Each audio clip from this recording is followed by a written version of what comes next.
오늘 강론은 주보 1면의 글을 같이 보는 것으로 시작하겠습니다.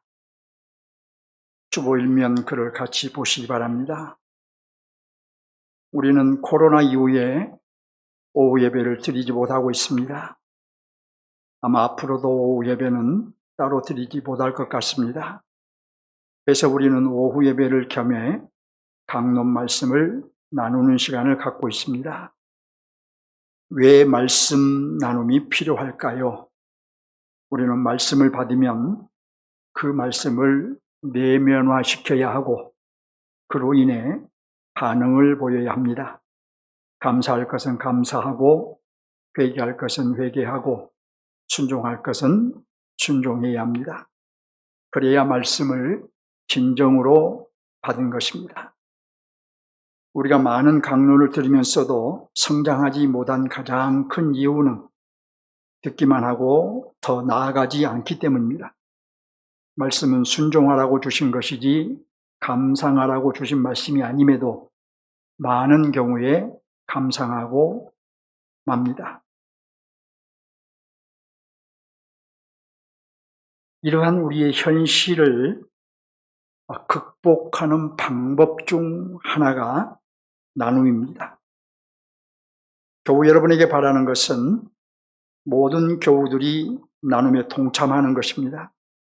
그래서 함께 성장하는 것입니다. 아는 것과 믿는 일에 하나가 되고 다 같이 순종회로 나아가는 공동체가 되길 원합니다. 나눔에 집중해 주시길 부탁드립니다. 나 자신도 집중하고 지체들이 방해받지 않도록 주의해 주시기 바랍니다. 다시 말씀드리지만 나눔은 곧 예배라는 점을 기억해 주시기 바랍니다. 아울러 나눔에 도움이 되는 환경을 갖추어 가도록 기도해 주시기 바랍니다. 우리가 나눔을 하고 있으면서 여러분들이 나눔에 대한 생각이 어떠한지 조금 여러분의 생각을 좀 바르게 세워주고 싶을 필요가 있겠다 싶어서 오늘은 나눔이 없는 날이어서 질문지 대신에 이 글을 올렸습니다. 본문으로 들어갑니다. 그리스도께서 분부하신 대로 사도 요한은 두아디라 교회의 사자에게, 두아디라 교회에게 편지를 썼습니다. 먼저 사도 요한은 자신에게 나타난 그리스도를 소개합니다. 그리스도를 어떤 분으로 소개한가요? 본문 18절을 보시면 본문에서 먼저 잘 살피시면서 먼저 은혜를 받으시기 바랍니다. 그 눈이 불꽃 같고 그 발이 빛난 주석과 같은 하나님의 아들이라고 소개하시죠. 첫째로 그리스도의 눈은 불꽃 같습니다. 그리스도는 우주적인 심판주라는 의미입니다. 둘째로 그리스도의 발은 빛난 주석과 같습니다. 그리스도는 영광스러운 분이라는 의미입니다. 셋째로 그리스도의 정체는 하나님의 아들이십니다. 요한이 본 그리스도, 그분은 하나님이시다는 의미입니다. 당시 두아디라 지역은 이 제우스와 아폴로를 숭배하는 지역이었습니다. 자, 이런 곳의 성도들에게 믿음은 자신을 하나님의 아들로 계시하심은 제우스와 아폴로가 참신이 아니라 그리스도 자신이 참신이심을 분명히 하신 것입니다. 또한 그리스도 자신이 하나님으로부터 하늘과 땅의 모든 권세를 받으신 심판주이심을 분명히 하신 것이죠. 이렇게 그리스도를 소개받은 두아디라의 성도들은 한편으로는 큰 위로를 받았을 것이고 다른 한편으로는 두려움을 느꼈을 것입니다. 주님은 모든 교회들에게 내가 알고 있다고 하신데 두아디라 교회도 내가 알고 있다고 하십니다. 무엇을 알고 계셨을까요? 먼저 칭찬받을 점을 알고 계셨습니다. 19절 상반절을 보면 내가 내 사업과 사랑과 믿음과 섬김과 인내를 아노니 라고 하시죠. 자, 여기에서 우리가 먼저 생각해야 될 것은 먼저 나오는 사업이라는 말이 나오죠. 이 사업은 사업들이라고 복수로 번역을 해야 맞습니다. 그러면 사업들이란 무엇일까요? 19절 하반절에서 내 나중 행위가 처음 것보다 많도다라고 하는 것을 봅니다. 자, 여기에서 나온 행위도 복수로 해서 행위들이라고 번역을 해야 맞습니다. 그러니까 문맥에 의하면 이 상반절에 나온 사업들과 하반절에 나온 행위들은 동의어입니다. 같은 의미를 가지고 있는 말이에요.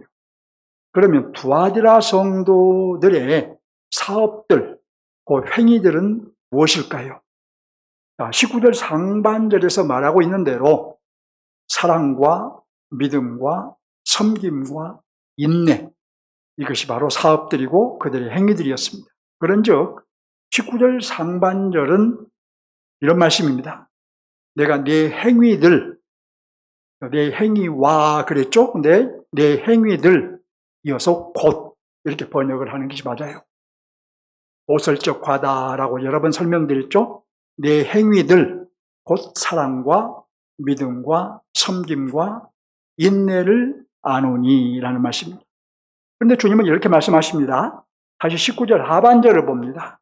내 나중 행위가 처음 것보다 많도다. 에베소 교회는 처음 행위를 잃어버렸다고 했습니다. 하지만 두아디라 교회는 처음 행위보다 나중 행위가 더 많았습니다. 사랑과 믿음과 섬김과 인내가 처음보다 더 훌륭했다는 뜻이죠. 결론적으로 주님은 두 가지를 칭찬하셨죠.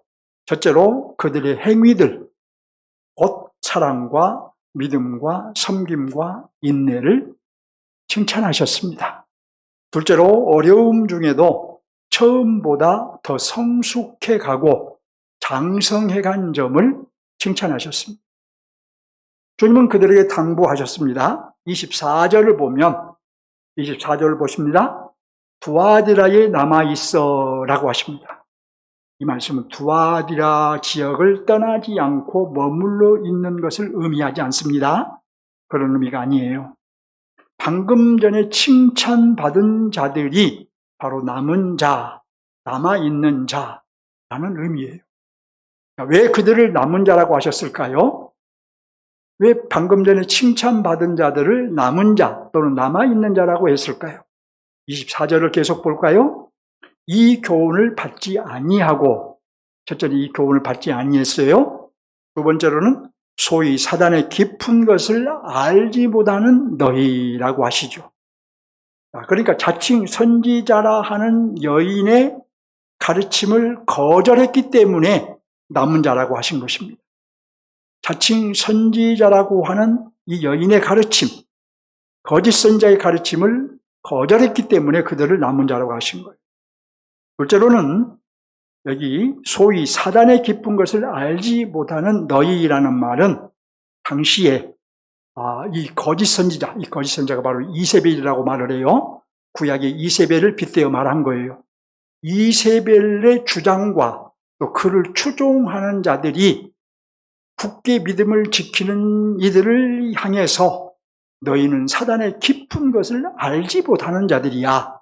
너희는 거짓 선지자의 가르침의 의미를, 진리를 깨닫지 못하는 자들이야. 이렇게 비난을 했어요. 그것을 두고 소위 사단의 깊은 곳을 알지 못하는 너희라고 한 거예요. 그러니까 얼른 보면 이 사단의 깊은 곳을 알지 못하는 너희라는 말이 이해가 안 될 수 있는데 여기서 매우 칭찬하는 말로 주님이 하신 말씀인 것입니다. 그러니까 사단과 곧 이세벨과 교통하지 않고 그들의 깊은 것을 알지 못한다고 그들을 따르는 일이, 너희는 사단의 깊은 것을 알지 못해서 그렇지, 사실은 알고 보면 이세벨의 가르침이 옳아, 이렇게 말하는 이들과 교조하고 상종하지 않았으니 그렇게 교통하지 않는 사단과 교통하지 않고 믿음의 순수성을 지켰기 때문에 그들을 남은 자라고 하신 거예요. 열왕기상 19장 18절을 보면 이세벨의 꼬임에 넘어가지 않는 자들, 곧 우상 숭배에 넘어가지 않은 남은 자들 7,000명이 있었습니다. 그와 같이 이 두아드라 교회에는 거짓 선지자의 꼬임에 넘어가지 않은 자들, 곧 우상 숭배와 음행에 빠지지 않은 남은 자들이 다수 있었던 것입니다. 주님은 그들에게 이제 내가 너희에게 다른 짐은 지우지 않겠다.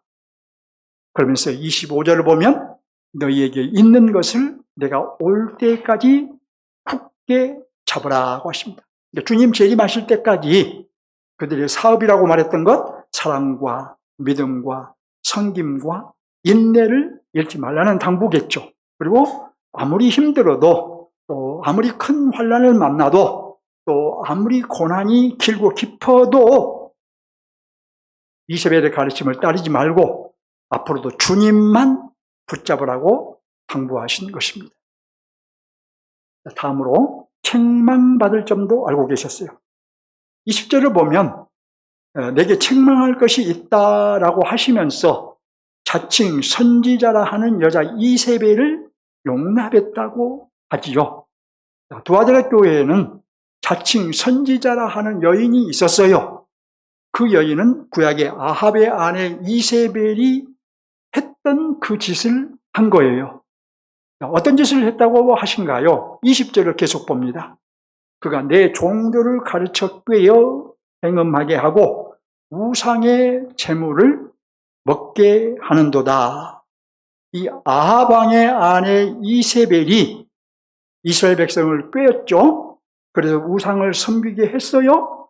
그런 것처럼 이 자칭 선지자라 하는 그 여인도 두아드라 교회의 성도들을 꿰어서 우상을 섬기게 하고 행음하게 했던 것입니다. 물론 어떤 이들은 믿음을 잘 지켰어요. 그래서 그들은 칭찬을 받았어요. 하지만 어떤 이들은 믿음을 지키지 못하고 이 이세벨 거짓 선지자의 꾀임에 넘어갔던 것입니다. 그런데 이제 우리가 그 배경을 통해서 좀 배울 점이 있어요. 당시 두아드라 지역에는 다양한 협동조합들이 있었습니다. 여러 협동조합들이 있었어요. 그 협동조합들은 다 우상 숭배를 적극 수용했던 거예요. 자, 그런즉 우상 숭배에 동참하지 않으면 이 협동조합에 가입할 수가 없었습니다. 우상 숭배에 동참해야만 이 여러 협동조합에 가입을 할 수 있었어요. 그래서 우상 숭배에 동참하지 않으면 결국 협동조합에 동참할 수 없으니 가입할 수 없으니까 가난과 파산을 면치 못했어요.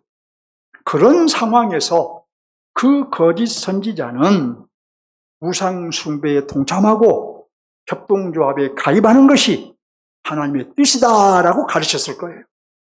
경제적인 파산을 당하는 것보다 현실을 받아들이는 것이 하나님의 뜻이다라고 가르쳤을 거예요. 여러분이라면 어떠했을 것 같은가요?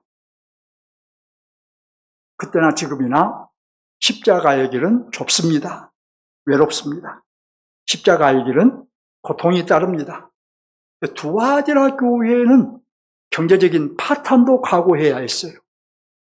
버가목 교회는, 지난주에 봤던 버가목 교회는 안디바처럼 생명까지 내놓을 각오를 해야 했어요.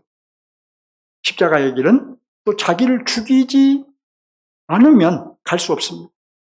자기를 죽이지 못하면 주님보다 내가 먼저 보일 수밖에 없고, 영적인 것보다 육적인 것이 먼저 보이고, 교회 생활에서도 지체보다 자신이 먼저 보입니다.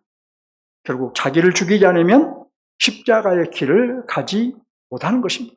그래서 주님도 우리 자신을 부인하고 십자가를 지고 자기를 따르라고 말씀하셨잖아요. 두아드라 교회는 칭찬받은 점은 계속 지켜야 할 것이고 책망받은 점은 즉시 고쳐야 할 것입니다. 그래서 주님은 이렇게 하라고 하셨습니다. 먼저 뭘 말씀하셨느냐?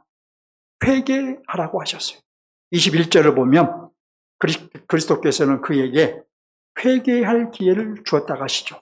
그 이세벨에게 회개할 기회를 주었다는 거예요. 하지만 그는 자기의 음행을 회개하고자 아니했다라고 하시죠.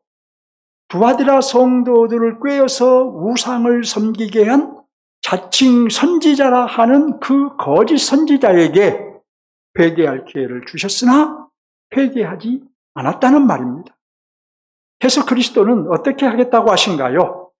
회개하지 않은 그에게 22절 상반절을 봅니다.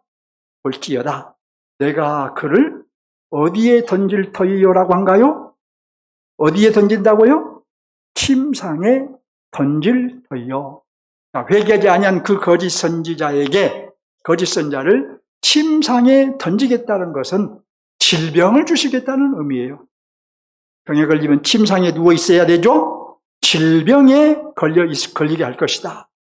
나가서 그런 뿐만 아니라 그 질병으로 인해 죽음에 이르게 하시겠다는 의미예요. 여러분, 그리스도께서는 교회를 핍박하거나 또 교회의 행진을 해방하는 자를 결국은 심판하십니다. 교회를 해방하고도 회개하지 아니한 자는 현실 세계에서 심판을 받을 수도 있고, 또 현실 세계에서 만약 심판을 받지 않는다면 최후 심판 때에는 반드시 그 죄를 심판받을 것입니다. 저는 목회 초기에 이런 하나님의 두려운 심판을 경험한 적이 있어요. 제가 몇 번 설명을 했죠. 우리 교회를 그냥 종탑을 크레인으로 끌어내려버리고 교회 주일날 아치면 100여 명 가까이 모여가지고 데모를 하고 교회가 들어왔다고. 그런 사람들 중에 주도했던 사람들, 그 아파트의 동대표들 몇 사람이, 한 사람은 죽었고 한 사람은 갑자기 좌천당해서 직장에서 시골로 쫓겨나고 이런 일들이 일어났습니다. 자세한 얘기는 여기서 마치겠습니다. 자, 그리스도는 그 거짓 선지자의 꾀임에 빠진 자들에게도 회개를 촉구하셨어요. 22절 중반절을 보면 또 그와 더불어 간음한 자들도 이렇게 말하죠. 자, 거짓 선지자의 꾀임에 빠져서 그녀와 함께 우상을 섬기고 행음한 자들도 그 거짓 선지자를 심판하듯이 심판하겠다고 하신 거예요. 거짓 선지자의 꾀임에 넘어간 자들도 결국은 심판의 대상인 것을 봅니다. 오늘날 여러분, 이만희 씨도 심판의 대상이지만 그 꾀임에 넘어간 자들도 심판의 대상인 거예요. 그들이라고 해서 안전한 것이 아니에요. 그리스도는 두아디라 교회가 잘못한 점은 회개하라고 촉구하셨습니다. 이어서 주님은 경고하셨습니다. 22절 하반절 봅니다. 만일 그의 행위를 회개하지 아니하면 이라고 하시죠. 거짓 선지자의 꾀임에 넘어간 자들에게 우상숭배의 행음을 회개하지 아니하면이라고 경고하신 것인데, 그러면 그 경고를 무시하면 어떻게 하겠다고 하신가요? 첫째로 22절 하반절 봅니다. 자, 무엇 가운데 던지겠다고요?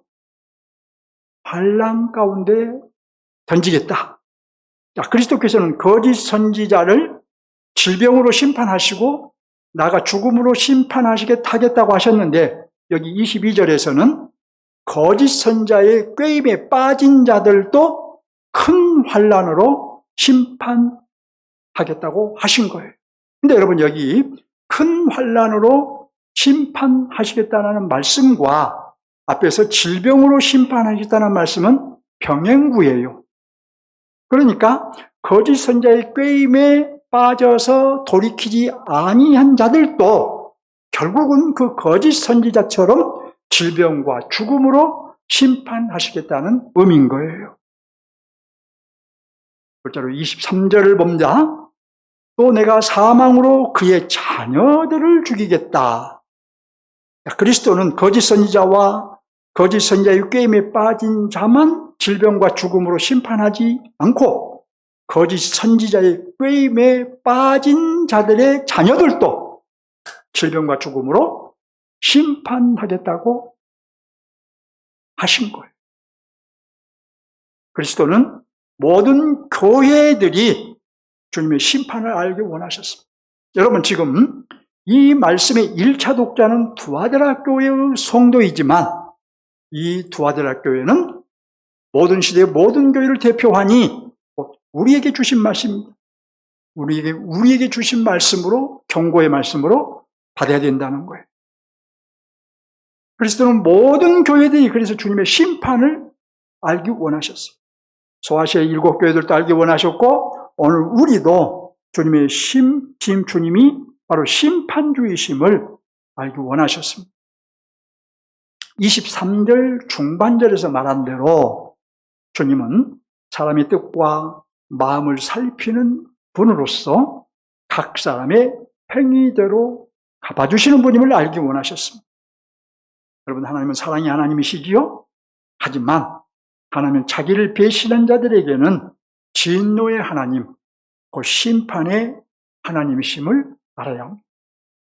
주님은 결론을 맺으십니다. 26절에서 주님의 경고를 듣고 회개하는 자들은 이기는 자라고 하시며 그들에게 놀라운 약속을 하셨습니다. 그리고 29절에서는 귀 있는 자는 성령이 교회들에게 하신 말씀을 들을지어다 라고 하셨어요. 자, 그러면 이기는 자들에게 약속하신 것은 무엇일까요? 26절 봅니다.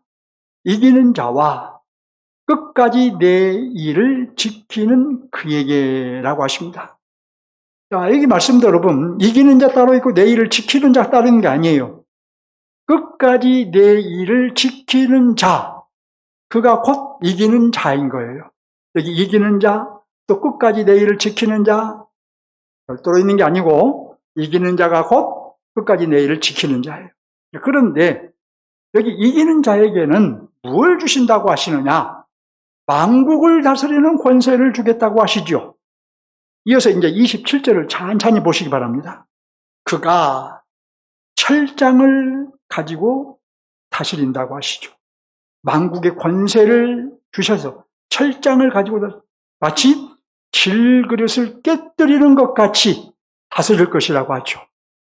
철장을 가지고 질그릇을 깨뜨리듯이 다스릴 것이라. 이 말씀은 여러분 시편 2편 9절을 인용한 말씀으로 주님은 이기는 자에게, 끝까지 주님의 일을 지키는 자에게 만국을 다스리는 권세를 주실 것이며 그는 마치 철장을 가지고 질그릇을 깨뜨리듯이 만국을 다스릴 것이다. 이런 말씀입니다. 이어서 27절 하반절을 보면 나도 내 아버지께 받은 것이 그러하니라고 하십니다. 그리스도께서 이기는 자에게 주시는 이 만국을 다스리는 이 권세는 그리스도께서 성부 하나님께 받은 그 권세와 같은 권세입니다. 이런 그리스도가 부활주로서 또 심판주로서 또 만왕의 왕으로서 세상을 다스리고 계시는데 이기는 자는 바로 그리스도의 권세를 가지고 세상을 다스릴 거라고 약속하신 거예요. 그러기에 주님은 28절에서 내가 또 그에게 새벽별을 주리라고 하십니다. 주님의 통치권을 주겠다는 이 27절의 말씀을 다시 약속하신 거예요. 새벽별을 주겠다라는 말씀은 바로 주님의 통치권을 주시겠다는 27절의 약속을 다시 반복하고 계신 거예요. 이기는 자는 만국을 다스리는 권세, 곧 그리스도의 통치권을 받을 거예요. 그리스도의 통치권을 우리가 받아서 그 통치권을 행사할 거라는 것입니다. 그리하여 주님이 만국을 통치하실 때에 원하여 승천하셨으며 지금도 통치하고 계시지만 이제 주님이 재림하신 이후에 새 땅에서 만국을, 모든 피조세계를 통치하실 때에 그 주님의 통치에 참여해서 주님과 함께 만국을 통치하고 곧 다스릴 것이에요. 누가? 이기는 자가. 또 여러분, 두아데라교회는 칭찬과 책망을 함께 받았습니다. 불꽃 같은 눈으로 살펴보신 그리스도께서 칭찬할 점은 칭찬하시고 또 특별히 거짓 선지자를 용납한 것을 엄히 책망하셨습니다. 그 거짓 선지자는 하나님께 계시를 받았다라고 주장을 했을 거예요. 비록 우상 숭배와 음행을 행한다 할지라도 협동조합에 동참하지 않아서 경제적으로 어려움을 겪는 것보다 협동조합에 동참하는 것이, 우상숭배하고 해서 협동조합에 동참하는 것이 너희를 위한 하나님의 뜻이다 라고 말했을 거예요. 살아남기 위해서는 어쩔 수 없으니 이 정도는 괜찮다라고 가르쳤을 거예요. 한마디로 상황윤리. 자, 이것을 형편에 따라 믿음이 달라지는 상황믿음이라고 표현하겠습니다. 상황윤리라고 하면 어떤 도덕적인 면에서 접근하기, 이해하기가 쉬워서 좀 더 기독교적인 색채를 강화시키기 위해서 무슨 말로 표현하는 게 좋을까? 바로 형편에 따라 믿음이 달라지는 그런 상황, 믿음을 인정하라고 가르친 거예요. 형편이 좋을 때는 믿음을 지켜도 되지만 지금 협동조합에 가입하지 않으면 너네들이 다 파산당하니 그런 형편을 좀 받아들여서 이해하고 믿음을 적당하게, 다른 말로 하면 타협해서 상황 믿음을 인정하라는 거예요. 하지만 주님은 그 거짓 선지자와 그를 용납하고 그의 꾀입에 빠진 자들이 돌이키지 아니하면, 무엇으로 심판하겠다고 했어요? 질병과 죽음으로 심판하겠다고 하셨죠? 그리스도는 상황윤리, 그 상황 믿음을 정죄하신 거예요. 세상에서는 여러분 어느 정도 상황윤리가 필요해요? 좋은 측면에서는 유연성을 갖는 것이기 때문에 그렇습니다. 근데 기독교에서는, 성경에서는 상황윤리를 인정하지 않아요. 그래서 제가 상황 믿음이라는 표현으로 좀 더 적극적으로 표현을 한 거예요. 결국 본문의 메시지는 그리스도인으로서 그리스도를 따를 것인지 아니면 상황윤리, 곧 상황 믿음을 인정할 것인지 그걸 분명히 하라는 거예요. 둘 중에 하나를 분명히 하라. 상황윤리, 곧 상황 믿음을 수용하면 결국 그는 만국을 다스릴 권세를 받지 못합니다. 그리스도께서 불꽃 같은 눈으로 살펴서 심판하실 거예요. 상황윤리를 수용하면 새벽별을 받지 못할 거예요. 그리스도의 통치에 참여하지 못할 거예요. 그리스도는 우리 각자가 행한 대로 갚으실 것입니다. 본문의 핵심 메시지를 적용합니다. 본문의 핵심 메시지는 그리스도인으로서 그리스도를 따를 것인지 아니면 상황윤리 또는 상황 믿음을 인정할 것인지 분명히 하라라는 것이죠. 두아드라 교회가 처한 환경, 우상숭배에 동참하지 않으면 경제적인 파탄을 각오해야 했습니다. 아까 말씀드렸죠? 사회적으로, 경제적으로 왕따를 당할 수밖에 없었어요. 생계가 곤란해질 수도 있고 새로운 직업을 구할 수도 없고, 그래서 우상숭배를 하고, 그래서 협동조합에 가입을 해야 되는데 우상숭배를 하지 않으면 협동조합에 가입할 수 없으니 경제적인 활동이 어려워지는 것이죠. 그러한 때에, 바로 그러한 때에 이 자칭 선지자라 하는 여인이 나타나서 아주 달콤하게 말합니다. 내가 하나님의 계시를 받았다. 그러니 너희가 내 가르침을 따르면 살 것이다. 달콤하게 말합니다. 하나님도 여러분이 처한 현실을 아시고 충분히 이해하신다. 우상숭배와 음행은 그래 나쁜 것이지만 우리가 살아남기 위해서는 어쩔 수 없다는 것을 하나님도 알고 계시고 그래서 이해하신다. 그러니 이러한 현실을 인정하고 협동조합에 가입하는 것은 문제가 되지 않는다. 그러니 가입해라. 우상숭배도 동참하고 행음도 하고 협동조합에도 가입을 해서 경제적인 파탄에 이르지 말고 저 자식 잘 먹여 살려라. 뭐 이런 식으로 유혹을 한 것이죠. 맞는 것 같지요? 상황이 그러하니 맞는 것 같죠. 그러니까 이 버가목 교회, 지난주 봤던 버가목 교회는 발람의 교훈을 따라도 괜찮다는 거짓 선지자가 있었다면 이 두아드라 교회에는 상황윤리, 그 상황 믿음을 수용해도 괜찮다는 이세벨과 같은 거짓 선지자가 있었던 거예요. 많은 그리스도인들이 이 종종 상황윤리를 인정하곤 합니다. 살아남기 위해서는 어쩔 수 없는 형편이라며, 사회에서 도태되지 않기 위해서는 피할 수 없는 상황이라며 상황 믿음을 수용하고 믿음의 순수성을 포기해버리곤 해요. 믿음과 돈 사이에서 결국 상황 믿음을 인정하곤 합니다. 신앙과 직업 사이에서 결국 상황 믿음을 수용하곤 합니다. 심지어 진리와 비진리 사이에서도 상황 믿음을 내세우곤 합니다. 많은 그리스도인들이 믿음을 선택하면 돈을 잃어야 하기 때문에 상황윤리를 또는 상황 믿음을 인정해버리곤 합니다. 신앙을 선택하면 어떻습니까? 좋은 직업, 좋은 직장을 포기해야 되죠. 그렇기 때문에 내가 먹고 살기 위해서는 어쩔 수 없어. 내가 믿음을 잠시 접어야 돼. 이렇게 상황 믿음을 인정해버려요. 좋은 직장이라면 주의를 지키는 것도 포기해버리곤 합니다.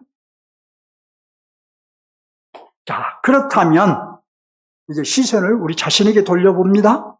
여러분 자신에게 시선을 돌려보기 바랍니다. 저와 여러분의 신앙생활은 어떻습니까? 우리가 방금 전에 많은 그리스도인들, 불특정 많은 다수의 그리스도인들을 놓고 우리가 이러하다라고 비판을 했는데, 그럼 저와 여러분은 어떻습니까? 우리도 종종 상황윤리의 유혹을 받지요?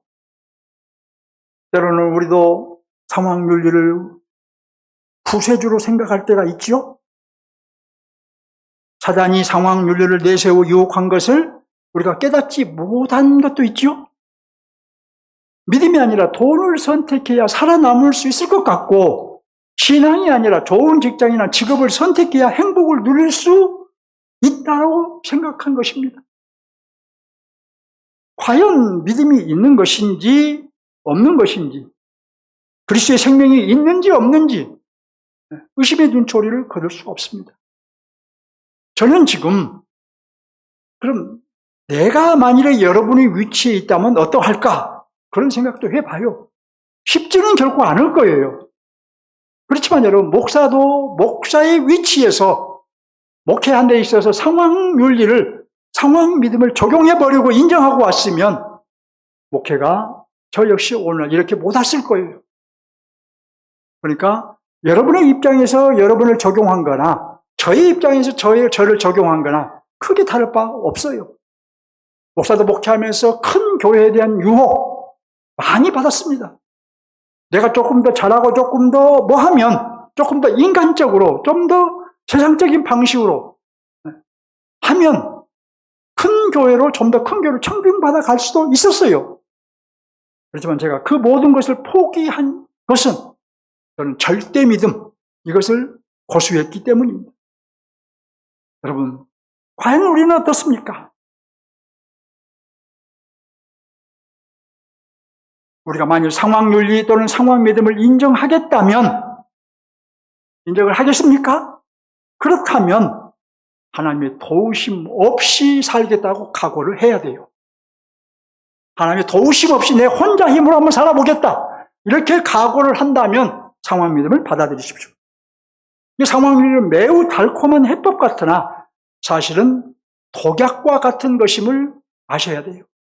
그래서 그리스도께서는 이 두아드라 교회의 어떤 성도들에게 너희가 회개하지 않으면 내가 너희를 질병으로 죽음으로 내치겠다라고 하시면서까지 그들을 회개하라고 촉구하신 거예요. 우리도 마찬가지 아니시겠습니까? 회개하라고. 우리는 자신도 모르게 상황윤리에 익숙해 있는데 이제는 여러분 상황윤리에 휘둘리지 마시기 바랍니다. 최선을 다해서 믿음의 순수성을 지켜가시기 바랍니다. 둘째 하나님 나라 관점으로 적용하겠습니다. 계시록의 하나님의 나라는 완성될 하나님의 나라인데, 그렇다면 본문의 하나님의 나라는 하나님의 나라 어느 면을 보여주고 있을까요? 그리스도께서는 두아데라 교회에 이렇게 말씀하셨어요. 이기는 자와 끝까지 내 일을 지키는 그에게 만국을 다스리는 권세를 주리니 그가 철장을 가지고 그들을 다스려 질그릇 깨뜨리는 것과 같이 하리라. 이 말씀의 핵심은 이기는 자에게 만국을 다스리는 권세, 곧 그리스도와 함께 만국을 통치하는 권세를 주신다는 것이죠. 자, 이로 보아 오늘 본문의 하나님의 나라는 주님과 함께 통치하는 나라, 또 그리스도의 통치에 참여하는 나라라는 것을 보여주고 있습니다. 여러분, 우리가 이제 완성될 하나님의 나라에 들어가면 그 나라, 이제 계시록에서는 그 나라를 새 땅이라고 말해요. 그 나라, 곧 그 새 땅에서 무엇을 하며 살까요? 완성될 하나님의 나라에 들어가면 우리가 무엇을 하면서 살까요? 하루 종일 계속해서 하나님만 예배하고 있을까요? 이렇게 모여서 하나님만 예배할까요? 무엇을 하면서 살까요?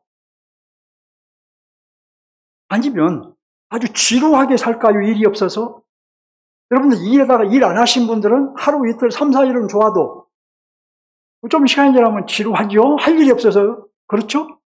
어떨까요? 이 땅에서는 열심히 일하다가 살고 갔는데 하나님 나라 가보니까 일을 안 하고 그냥 무의도식한 것 같아요.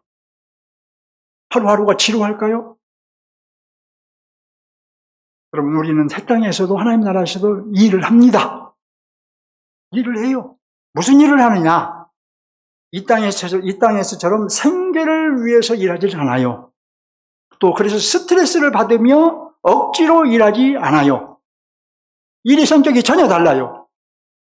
왕이신 그리스도께서 모든 피조 세계를 통치하실 때에 그 통치에 참여해서 피조 세계를 함께 통치하는 일을 하게 됩니다. 이게 주된 일이 될 거예요.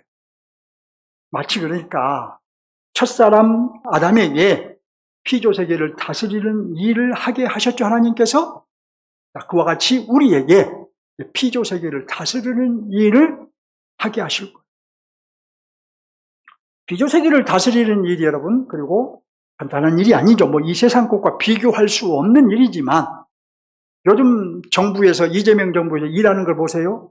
국무위원들이 그냥 쩔쩔매잖아요. 일하는 것이 간단한 것이 아니에요.